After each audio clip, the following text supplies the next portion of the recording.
आज से 27 वर्ष पहले 1999 में भारतीय सेनाओं ने ऑपरेशन विजय के माध्यम से एक नया इतिहास रच दिया। वह केवल एक सैन्य विजय नहीं थी, बल्कि साहस, धैर्य, अनुशासन और अदम्य राष्ट्रभक्ति का एक ऐसा अध्याय था जिसे विश्व की सेनाएं आज भी अध्ययन और सम्मान की दृष्टि से देखती हैं।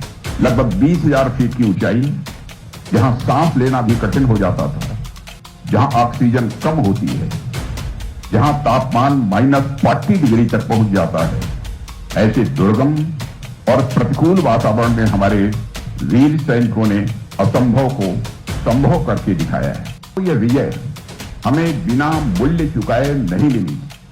इसकी कीमत 500 से अधिक वीर सपूतों ने अपने प्राणों का सर्वोच्च बलिदान देकर चुकाई। वे युवा थे, किसी की आयु 22 वर्ष थी, किसी की 24, किसी की 26, किसी के जीवन की नई शुरुआत हुई, किसी की मां उसकी राह देख रही और किसी का छोटा बच्चा अभी संसार में आया भी नहीं था। लेकिन जब मातृभूमि ने पुकारा, तब उन्होंने अपने सारे सपने, अपना पूरा भविष्य और अपना संपूर्ण जीवन बिना किसी शिकायत और बिना किसी शर्त के भारत माता के चरणों में समर्पित कर दिया।